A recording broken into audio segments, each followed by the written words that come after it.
Welcome back to the House of Hoosier podcast presented by the Field of 68 Podcasts Network. I'm Ian Plaskoff, joined as always by Noah Gerkey. It's been a little while. The student media schedule at Indiana tends to get a little messy in this time of year in crossover season. We're back. We're ready to talk about K-State, touch on the previous two games just a little bit, but this K-State game, it feels like this was a little bit of a turning point. It feels like, all right, we know how good this team could be when it's firing on all cylinders. Two power conference wins, both by double digits this year for Indiana. Hoosiers are ranked. There's some promising signs, and really the trends have continued throughout this early portion of the season. So we'll break that all down. I'm excited to get back into the swing of things here at the House of Hoosier as Indiana won 86 to 69 over K-State. And Noah, let's just talk first of all, general impressions. I mean, this had some anticipation to it as one of the better non-con games and probably the best home non-con game. I would say it delivered. Yeah, I would say so too. I mean, going into the game, there was a little bit of concern on a fan perspective of, okay, Kansas State, a lot of points on offense. Indiana's offense didn't look as great in the most recent two games leading up to Kansas State. And also, they had the best scorer in the country in PJ Haggerty. And if Indiana was going to be able to match Kansas State's offensive perspective, and then from the jump, Indiana was up like 20-4, and it was like okay, like this team is here. They're making a statement. K-State made a run to get back into it, and it was like, all right, now we're really in a battle. And then eventually Indiana started putting some stops together, forced a lot of turnovers, which was impressive in my opinion. And they really turned it around. Overall impression was this matchup delivered. Kansas State scored 6 points in the last minute to make it look a lot closer than it actually was. But this was a dominant win towards the back half of the game. 39 to 27 after the first 20 minutes, 47 second half points. And yes, K-State scored 42 in the second half, but that 6-0 run in the final 45 seconds is like whatever. It's window dressing. Um, Indiana came away with four double figure scores. Reed Bailey led all scores with 21. Tayton Connerway with 19. Lamar Wilkerson kind of found his shooting form again with 14 points on 4 of 7 3-point shooting. And Trent Sisley, another double figure performance, 12 on an efficient 5 for 8. K-State with three double figure scores. Haggerty, 16 points, but this is the big stat, 7 of 17 from the field for PJ Haggerty. Jones with 15, Johnson with 13. It felt like, I mean, this is the biggest thing that I noticed from this game is that Indiana at times has struggled with finding energy and finding rhythm. And at other times, Indiana is the most rhythmic team in the country. And it showed in this game when they went up 20 to 4, and then all of a sudden it was what, 28 to 22 or something like that. Yeah. Um, you kind of saw both sides of that. K-State had a 10-0 run, Indiana had an 11-0 run at some point in this game. And it really feels like when things aren't going well from a shooting perspective, that's when that energy starts to fall off. But there's always been something or someone that brings that energy back, and then once they catch on, they just go with it the rest of the way. Well, scoring is contagious, and it seemed like in the first few minutes, Conaway had the back cut layup and then hit a three, and it was like, okay, we're going because if Tate and Conaway's hitting threes out of the gate, it's probably a pretty good sign. And then you had the lull where Indiana kind of turned it over a little bit, kind of opposite of what Indiana did to Kansas State at the very beginning. Indiana forced a few turnovers, got out and ran. Kansas State started to do what they did best. They forced some Indiana turnovers, some bad shots, some loose balls, and got out and ran. But I mean, even when you look in the second half, when they started to realize, okay, Reed Bailey's got it going, everything else started to kind of work around him in the second half, and they found a lot more better offensive looks. It seems like it's never really the same guy for Indiana. Tucker DeVries has been the guy. He had a poor shooting night, and the offense still put up 86 points. It's never the same guy. They always find ways to work around whoever's got the hot hand. Yeah, it's been a couple nights in a row for Tucker DeVries, who isn't shooting the ball well as of late. But we talked about this after oh, what game was that? Lindenwood. After Lindenwood, Darren DeVries said, "Yep, Lamar Wilkerson didn't shoot the ball well, but he's due for a good shooting night." And Wilkerson picked up the slack again. He shot 7 shots, all from beyond the arc. He was 4 of 7. Hit the first shot of the game, I think it was in transition, that three from the left wing. And you knew after that he was going to be pretty confident, and he was. Connerway has been the reliable option, I would say. He was 7 of 14 in this game, 2 of 7 from three. Um, but he's been like the motor of this team. And I said this as I was watching the game last night. I think Tayton Connerway is the most important player on this team. Not the best, but the most important because of his two-way ability, his effort, and the way he facilitates everything. Yeah, at times last night, I wish his shot selection was a little bit better. I know he saw the 1-3 go down. And he's not normally a great three-point shooter, but he saw one go down. He's like, all right, maybe I've got it tonight. Ended up being 2 for 7. There's a stretch of normally like 4 or 5 minutes in every game this year where he realizes the guy in front of him cannot guard him and will just drive to the rim. And I think it was 3 consecutive possessions in the second half. He would just blow by a guy and lay it in, blow by a guy, kick it out to an open three. And it's interesting because other teams put so much emphasis on Tucker DeVries and Lamar Wilkerson. They're not going to leave them. So if you get by your initial defender, it's you and Reed Bailey or you and Sam Alexis right at the rim, basically in a 2-on-1 scenario. And his motor's there. He's diving after loose balls again last night.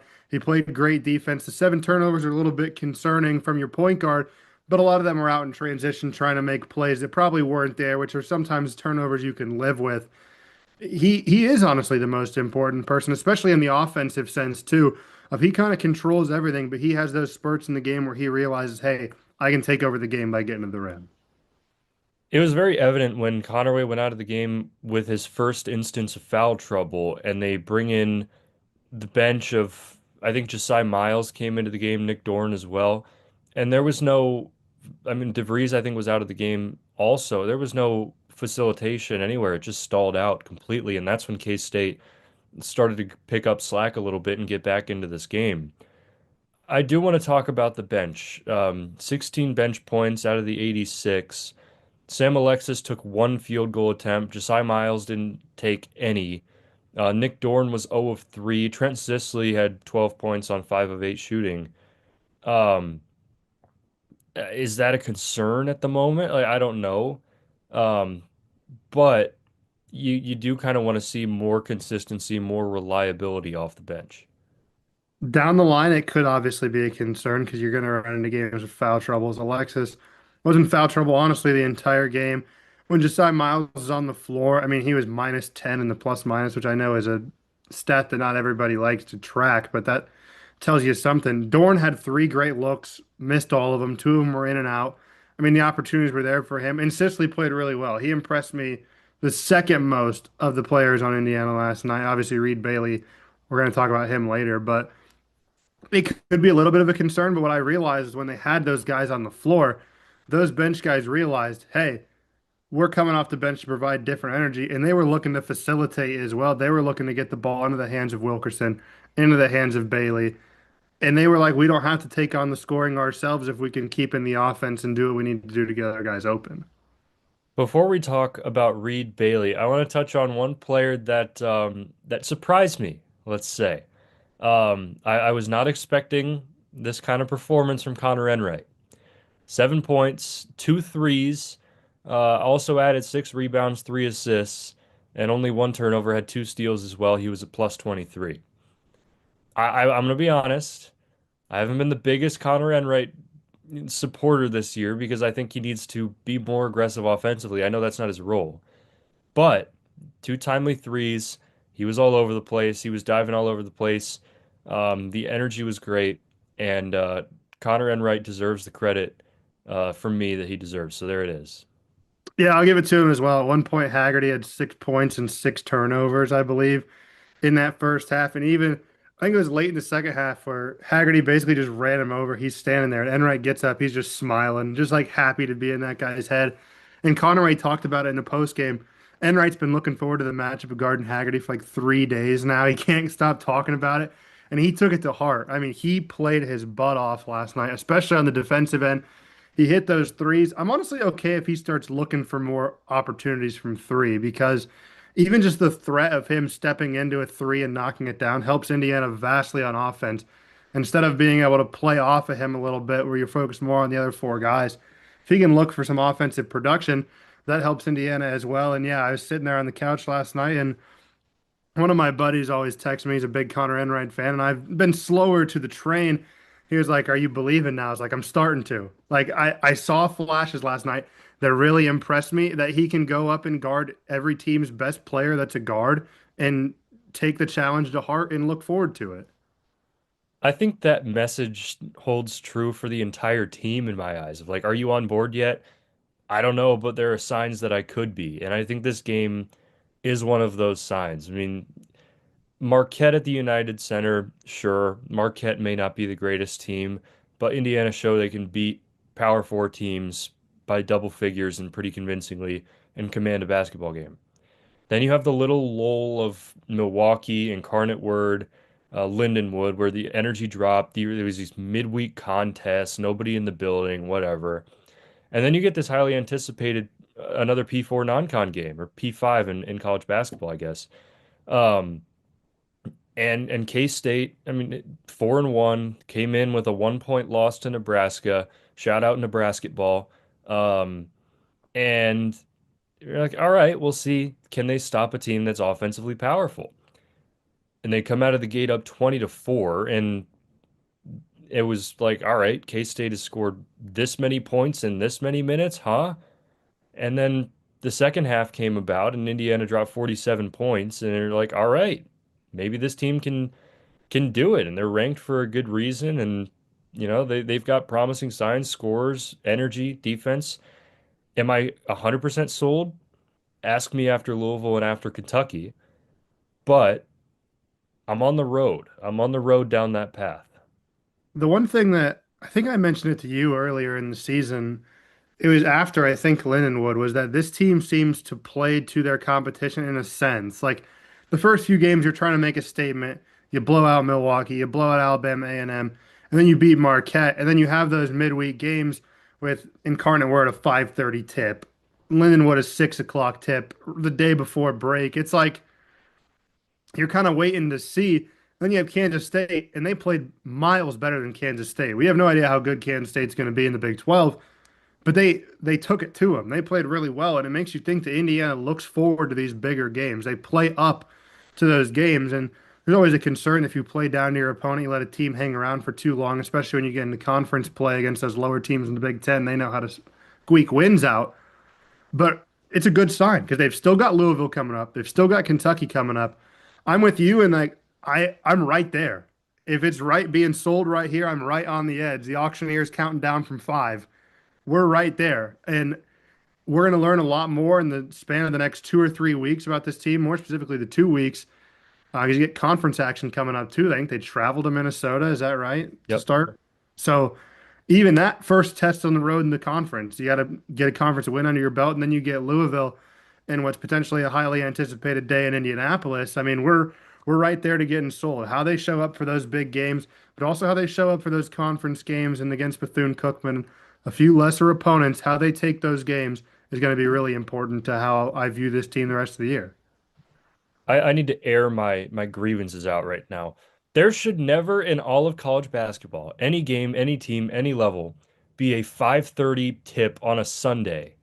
That is the worst possible tip time. And oh, it was miserable. And nobody was there. The energy was rough. Also 6 p.m. on a Thursday. Was that what the Yeah. Wood game Wait, was? maybe it's a Wednesday. The day before, I think Yeah.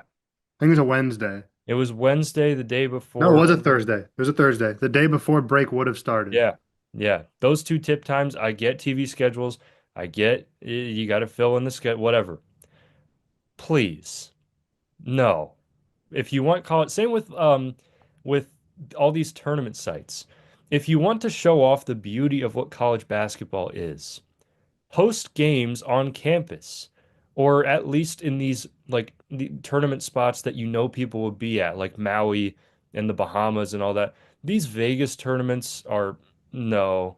And there were a couple others. Like Sioux Falls is a great location at the Pentagon. That's a cool one. But like keep as many games on campus as you possibly can. That's just my thought. I was going to ask about that Players Era tournament because the level of competition seems to be good. They don't have the brackets like strategy that everyone likes. So it's like Houston loses to Tennessee yesterday. They go 1-1, and now they play Notre Dame, who barely beat Rutgers the other night. And Iowa State goes 2-0, and they're not playing for anything more than that. And Auburn goes one, and they're tipping off these games at like noon, which is 9 a.m. Las Vegas time. There's nobody in the arena. The only people that are there are the journalists that they paid to promote this event. Like, I don't get it. Like the Maui tournament's obviously not what it is or what it used to be. The Bahamas tournament also isn't. I think I saw Vanderbilt playing Western Kentucky this morning. Those are teams you're not used to seeing in the battle for Atlantis. And a lot more teams are going to this tournament style in Las Vegas that has the big money pool if you win the bracket or the tournament or whatever. And I'm with you. I don't love it. I think we should go back to having Maui and the Battle for Atlantis and the tournament in Asheville, North Carolina being a big deal again. But college basketball is changing. It's all about NIL. It's all about money, all about branding, and Las Vegas does that for people. But I'm with you. Feast week is not the same without those tournaments being important. Yeah, I will say I completely understand why they're doing the tournament in Vegas. I think the actual quality of basketball of that tournament is fantastic, and the teams that are participating are great, and the media that can come out of that is also great. It's a great opportunity. But sure, there aren't students on campus, but still, like, on-campus basketball games are just so special. And this is a game that very easily could have been played in Indianapolis, this Indiana K-State game. And I wasn't there last night. We're recording this the day after, but it looked like the crowd was pretty good. It sounded good in Bloomington, and it looked like there were maybe even some fans leaking out into the upper decks. So, that's promising as well. I wish FS1 would turn up the crowd volume a little bit. I maybe it was just the sound of the crowd. I mean, it looked filled. It looked nice. The balcony, I think, on the south side wasn't necessarily filled, but the north side was, I guess, from depending on how you're looking at it. But it was a good crowd. I'm interested to see how other on-campus games go. I mean, they've got Bethune-Cookman at a Saturday at a noon tip right in prime college football hour, but Indiana, of course, plays on Friday. Maybe you get a decent-ish crowd out for that. But on-campus games are it feels more important. If even if you're playing a pretty good P5 team or an average P5 team, just the branding of that game being played at a home site looks so much better and so much more important to college basketball than playing at a neutral ballroom court in the Bahamas. Right when before we started recording, I came across a video of Jerome Tang post game, and it was about he was saying how special it was to play inside Assembly Hall. That's what it's all about. Like, even if you play in a different conference, different team, everybody knows about the other programs that surround the country. And the opportunity to play at some of these venues and be around um, some of the history of different venues. I'm not even talking about just Indiana, but Indiana may be one of the better examples for it. Um, it's special for the players, it's special for the coaches and the visiting fans as well that make the trip. And I make an effort to look at the opposing fan section that's like directly behind the opponent bench whenever I'm at a game at Assembly Hall. And I always watch them take in the traditions that happen pregame, postgame, during the game. It's awesome. Like they always are like going along, they're clapping, they're going along with it, they're smiling. It's great. And I think we need more of that in college basketball. It's one of those historic venues. It's one of those you mark on your bucket list as a college basketball fan, and that's important. That incentivizes schools to want to play there, incentivizes fans to want to go watch. There was a lot of purple, like at least behind the basket too, with those tickets being sold not for students, obviously not on campus. It's important for those fans. It gives them the opportunity to go travel. It gives fans potentially opportunities to go watch at the Breslin Center, at Fog Allen Fieldhouse, at Cameron Indoor. Those are some of the arenas that you're like, as a fan, you always look forward to. And if your school decides to go schedule those games, that's important to not just the team, but to the fan base that supports you. Well, thank you, Indiana, and thank you, K-State, for keeping this game in Bloomington. Even though we were not able to go, it was still good to see. Although the uniform battle was a little bit, those purples were a little too bright for me. Um, I was going to touch on the uniforms. I liked the lavender. It didn't look good with the white. It looked like they were very close, at least on the FS1. I don't know if it was the lighting of the cameras. They yeah. looked very similar.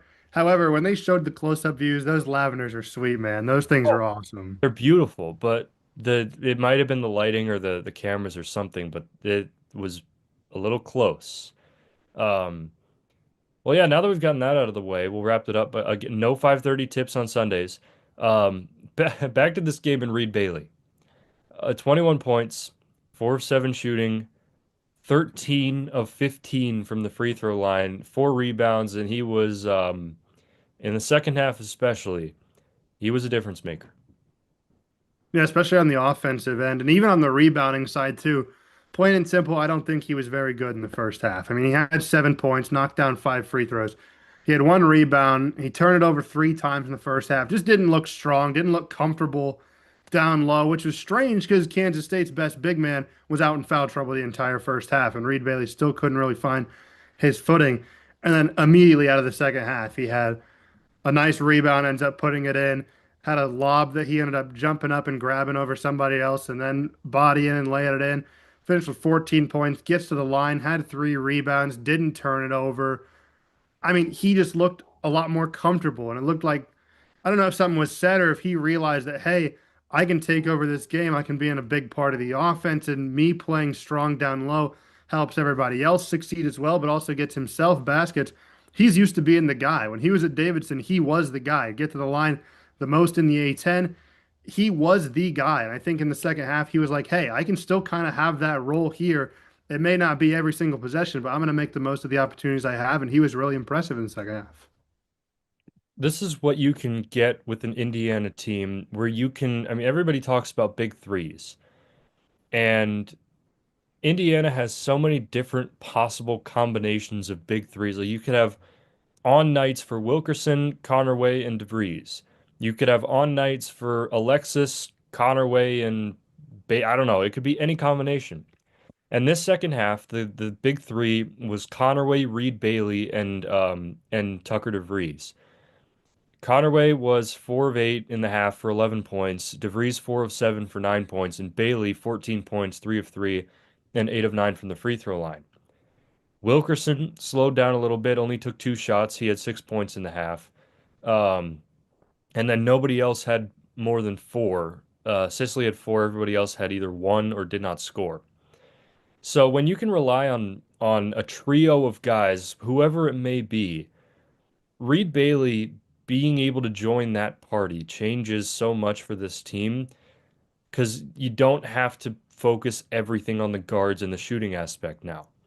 You have an interior presence, and then that can space the floor as well and get you outside to the perimeter. Indiana did shoot 3 of 11 in that half from 3, but whatever. Reed Bailey got to the line 9 times and had 14 points in the half. Like, that's just what happens when you are able to do that. And we haven't really seen that before. Bailey hasn't had, this was clearly his best performance, especially against a good team like K-State. And in Big Ten play, it's going to need to continue. It's interesting because we talked about how many different ways Indiana can attack you. If a Tucker DeVries isn't on shooting the best, you got Lamar Wilkerson, you got Connerway, but we haven't really mentioned Reed Bailey at times this year. We've even mentioned Sam Alexis and how important he's been. But Reed Bailey's never been a talking point, and seemingly that was the best half of basketball I've seen Reed Bailey play in an Indiana uniform. He looked comfortable. It looked like it was all going to go through him. He kind of pushed the initiative of, hey, this second half is going to be determined on how I play. The first half, Indiana got by. They knocked down a whole bunch of threes. They shot a bunch of threes too, which was obviously a point of emphasis in the beginning. But I think he realized that, hey, this second half can really flip on its head if I don't start getting going. And he did. He took it to heart and he played really well. And it adds an interesting impact that he's pretty efficient around the rim. He misses a few layups here and there, but he's pretty efficient around the rim. He can even stretch the floor too, if possible.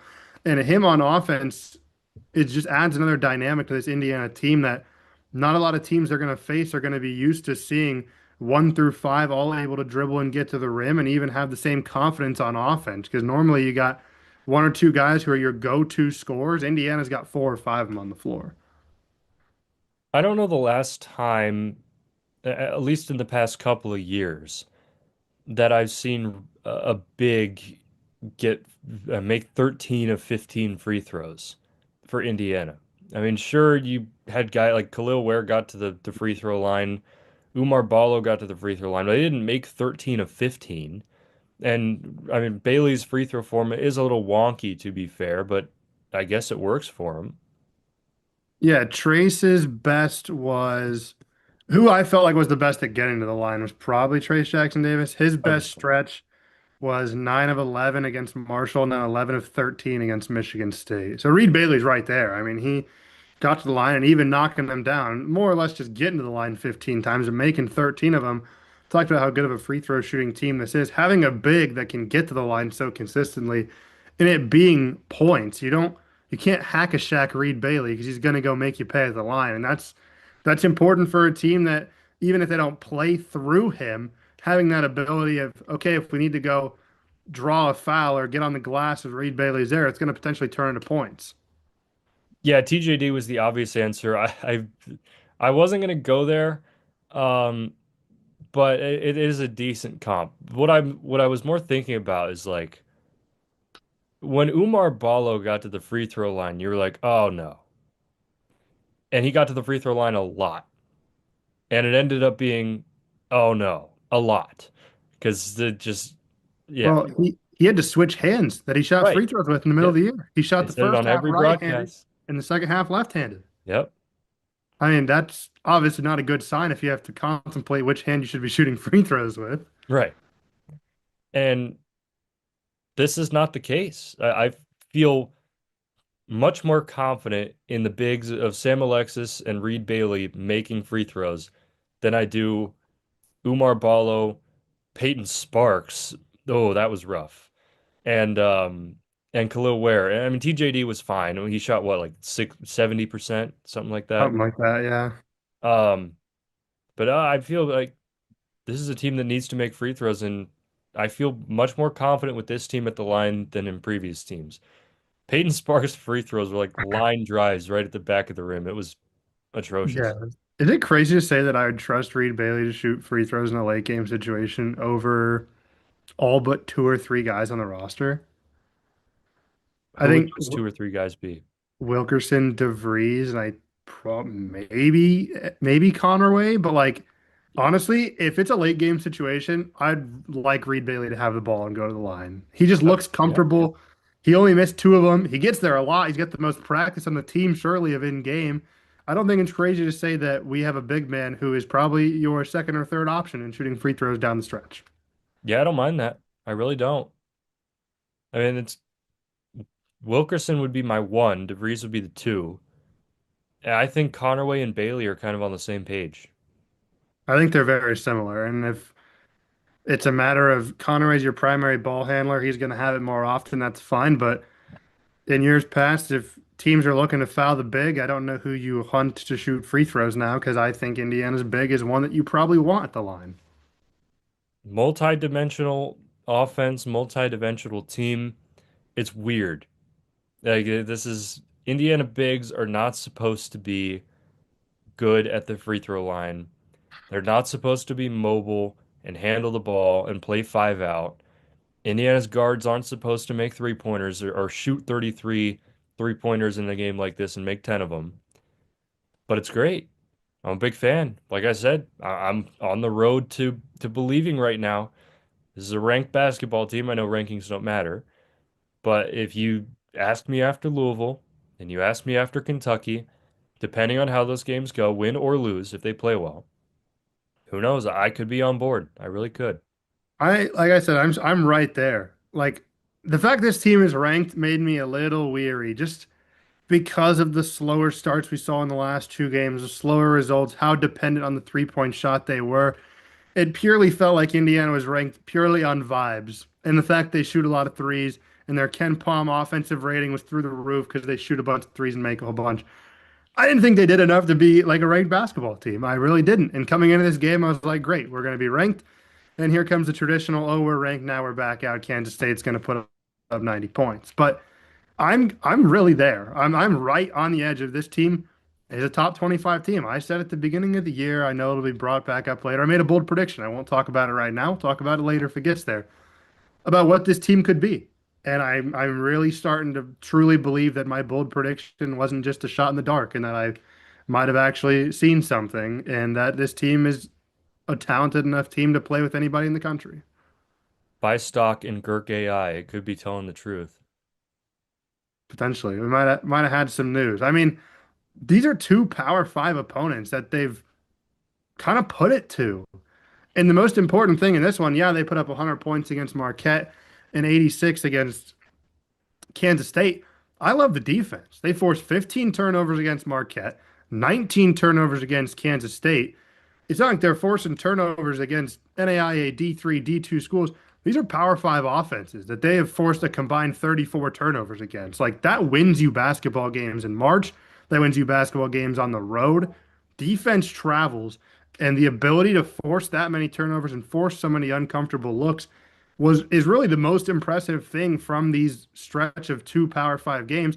We'll see against Louisville and Kentucky, but the fact they can make so many other teams so uncomfortable is really important to me. Yeah, before coming into this game, sure, Indiana turned the ball over 17 times. Conaway had seven of them, but coming into this game, Indiana was averaging under 10 per game. This offense has played fast, but it hasn't turned the ball over. And turnover margin, if this team can continually win turnover margin and use that to get out and play fast, play in transition, and disrupt any offensive rhythm for their opponents, I think this team could go far. I really do. They had 27 points off of turnovers. Like that's good. I mean, you force 19 of them, you're basically scoring a point, 1.2 points per turnover, roughly, something like that, 1.1. That's good. You take that. And at one point, the defense was holding Kansas State to under a point per possession, which is just phenomenal if you look at the inside numbers. I mean, this team takes pride in the defensive end. We already talked about how Connery was talking about how Connor Enright was looking forward to this matchup, just ready for the game to tip off so we could guard PJ Haggerty. This team, as much as everyone likes to rely on their offense and talk about the offense and how flashy they are, they really take pride in the defensive end and they guard really well. They guard well, they dive all over the floor for loose balls, they move quickly, they switch well. And that's what happens when you construct a team like this where it's kind of for to some degree it's positionless. And that's something that Indiana has not done in recent years. So having the ability to switch, having the ability to move quickly and have guys that are nimble and quick and have quick hands and they're aggressive, that's what changes things. Indiana led for 39 minutes and 47 seconds in this game, and it was tied for the first 13 seconds. So Kansas State never led. Indiana led the entire, pretty much the entire game. And defense was big. It starting out 20-4, that would any team would take that. And sure, you gave up the run to let K-State back in, but you've come firing right back and put up 47 points in the second half. So overall, very pleased with this performance, and it's a very promising sign. Yeah, another one of the concerns that we talked about earlier. Last we didn't talk about, we didn't have our regular episodes, but a lot of people were concerned about the offensive rebounding and the rebounding in total. They out rebounded Kansas State, who's not necessarily a big team, but they're a physical team. They're a Power Five team. Rebounded them by seven, and they had more offensive rebounds than Kansas State. So the little bit of concern that was there on the rebounding and the defense and the overall like physical play kind of went out the window. And you saw it in the first few minutes of the game. Indiana's getting it after on the glass, getting out and running. At one point, they had shot what 13 field goals, and Kansas State had shot like seven. Like they were forcing turnovers, they were getting onto the rim, and they were grabbing it off the rim, and they were going. I mean, that was a concern early on in the season, and it's still a little bit of a concern. Obviously, you got to see the consistency there, but they out rebounded Kansas State by seven and had more offensive rebounds than the Wildcats. We'll take a quick look at the next opponent for Indiana. It is the Bethune-Cookman Wildcats, who are 2-5 on the season. They've lost two in a row. Opened the season with a 5-point loss at Auburn, then a 40-point loss at Miami, beat Coastal Georgia by 41, at Dayton by 9, beat Ohio at Ohio by 3, lost by 5 to Jacksonville, and lost by 7 to Stony Brook. So, I mean, other than the Miami game, these are close contests and a good deal of P5 teams early in the slate. Yeah, so what I'm seeing is they like to play up to their competition. They took Auburn down to the wire. I actually watched that game. One of my roommates is a big Auburn fan. I watched a little bit of that game. But Bethune Cookman couldn't miss from three. They were knocking it down. They shoot a bunch of them, they make a bunch of threes. They play Dayton close. They beat Ohio, who's a pretty respectable MAC team. They get up for these games. I mean, I don't know how many years in a row Indiana's played Bethune-Cookman. I think it's a while now, if I am not mistaken. They've played them for a good stretch of games. This is going to be another one. It's a Saturday at noon. You don't know what necessarily the crowd's going to look like. It's Thanksgiving weekend, not so sure. It's really going to be a matter of how Indiana wants to attack it. This is a very comparable tip to like a Sunday at 5:30 type of deal. Saturday at noon on Thanksgiving weekend, maybe not the greatest tip time. Yeah, this is going to be well, the 100th bucket game. Indiana Purdue football is at Ross-Ade in West Lafayette at 7:30 on Friday. And then quick turnaround to Saturday morning. And I don't know how many people are going to do the double. I will not be doing the double. I will not be either. We will both be at Purdue. We'll both be at the game. And then, yeah, I don't anticipate doing the double switch back to basketball. I'm not sure how many people will. I guess it depends on how IU football plays on Friday night too. Yep. No, I plan it being at Ross-Ade until like 2 in the morning. I saw this noon tip time. I'm like, there is no way that I'm going to be able to get there at what 10:30 a.m. Yeah. And there's no shot. You also have to consider as great as college basketball is, as great as Feast Week is, it is rivalry week in college football, and noon on Saturday is Ohio State and Michigan, which could have Big Ten championship game implications for Indiana football fans, depending on who Indiana will play. So that could factor into the crowd as well. Um, I do have slight concerns about this game. I think Indiana will win, but it could be similar to an Incarnate Word type, lackluster energy. Um, Bethune makes shots and forces turnovers. The energy will be very low in the arena, and I think this will just be one where you try to escape with the win and move on. Yeah, I don't know how it's going to look. If you're Indiana, you try to get them from the start, run out to a big lead, and kind of coast the rest of the way. You never want to play like that. You don't want to go into it thinking like that. But especially from a fan perspective, you get up 25 points or 20 points in the first half, 18, you can kind of sail the rest of the way. I think you're okay with like a 19 to 25 point win. Like that's good. You don't need to blow this team out. Right now it's a matter of you've got bigger games right around the corner. You got your first conference game in I think a week or something. A week from today, maybe. I think it's a week from today. Um, and then Louisville that Saturday. So this is one of those games that you never want to say it's just a get by game. You get by them, you focus on the things at task at hand. But it's not going to be a great crowd. I can't anticipate. And the energy is going to be low. It's the Saturday Thanksgiving weekend. Take care of business, get the win, and move on. Like start making your focus towards Minnesota because this is going to be probably an ugly basketball game. Well, right now Indiana is 6-0. Also, I want to give a shout out because this is a fun stat. Indiana men's basketball, Indiana women's basketball, and Indiana football are all undefeated still. I think the number is 23-0. It sounds right.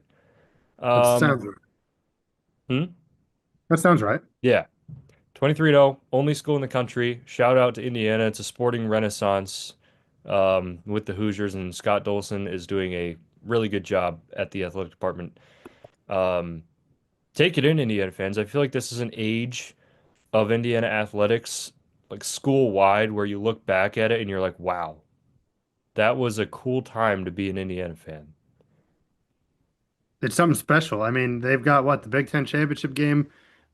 They obviously can still miss it. There's a whole bunch of scenarios, but more than likely they'll be playing the Big Ten championship game next Saturday.